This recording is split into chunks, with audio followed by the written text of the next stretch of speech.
The drama continues on Capitol Hill as the U.S. House continues to vote for a speaker for the fourth straight day. And until a speaker is selected, new Congress members like Jill Tokuda are playing the waiting game, waiting to be sworn in. And joining us this morning is Congresswoman-elect Jill Tokuda. Good morning, and thank you for joining us this morning. How are you doing? Good morning. I'm doing great. Happy Aloha Friday. Happy Aloha Friday. Now, first off, what was that experience like this morning to be on the Capitol steps, marking 2 years since the January 6th attack? You know, it was definitely a surreal moment. I think we all kind of remember 2 years ago today watching in horror, in despair, what was going on here in DC, and to be on those very steps, a very different atmosphere, a very solemn one, but really an opportunity to thank the hundreds and quite frankly the thousands in DC and across our country who really protect us every day and ensure that for an elections process everything is secure. So I was very grateful and humbled to be a part of today's ceremony, and I really just cannot even imagine what it was like to be there in person 2 years ago. Just really fortifies the fact that we have to support those who protect and support us every single day, and today was just one great moment that we could do that publicly. Now, as for the process of picking a speaker, how frustrating has it been? Because I'm sure your family and friends are there waiting to celebrate your big day. You know, I will tell you the really sad part was a few hours ago, I put my family and my friends on a plane back home. They waited it out for as many days as they could, but they had to get back to school and to work. And I really wish on Tuesday we could have had a moment where they actually saw me raise my hand and hold my mother's Bible and, you know, be sworn in on behalf of the people of Congressional District 2 from Hawaii. But sadly, we did not have that moment. I can tell you, Ross, though, what we really plan to do is have a swearing-in ceremony back at home. It's done across the country many times so that those who could not make it to the ceremonies can be a part of it. And I think especially this year, given that so many families were not able to participate, we're going to do it again. So stay tuned for that. We will be sworn in, and we will make sure that everyone can be a part of this great moment and the work we're going to do.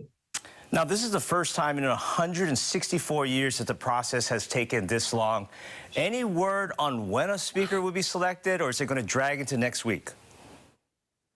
You know, everyone has hopes that today, when we go back in at 12, it will be the 12th vote with basically the same, if not at times worse outcome. We are hoping we'll be able to elect a speaker. If not, there has been talks that it will spread maybe a couple of votes today, more votes next week. I think for a lot of individuals on both sides of the aisle, they have pressing personal issues. They've got to get home. They've got to do other things. So there is also concern that we will be losing members on both sides and how that factors into it. So sadly, I think we could see this playing out into next week if we do not have any kind of change in the next 1 or 2 ballots today. Now, if Republicans are having issues working with each other, how difficult is it going to be for Democrats like yourself to work with them? You know, I think that's a great question, Ross. And I will tell you this. I think if we have sent any message, it is that there are 212 unified Democrats ready to roll up their sleeves and get to work on behalf of the people. And if Republicans across the aisle are looking at this, the fact of the matter is, if you need to do good work and you need to get stuff done, look across at the 212 that know how to stick together and make sure we work on behalf of the American people. So we're ready, Ross. We're ready to get working. We already are working. Now it's just a matter of getting sworn in so we can officially hit the road and really start to bring about the change and the service the people of this country and the people of Hawaii really need right now. And let me ask you this. Once you do get sworn in, what committees are you looking forward to working with or working in? That's a really great one. I've already been talking to folks. I really hope I can get on the education and labor committees, the agriculture committees, and the long-term ways and means. We've got some great opportunities in the next year or two with the reauthorization of the Farm Bill, reauthorization of education acts, to make sure that we really bring it home for Hawaii. As you know, those are particular areas of interest for me, very close to my heart, everything from early childhood and preschool to looking at college affordability, to making sure that the food on our table, we support the farmers and producers that are getting it there. All of these different things we've got to go fight for. But bottom line too, Ross, I just sent, like I said, my 2 boys home today. It's making sure all of our kids can see a future for themselves in Hawaii or any place that they live. So tackling affordability issues, housing issues, these are very important things that I've already started to have conversations with folks about in terms of what we're going to do to bring the much needed relief people are looking for.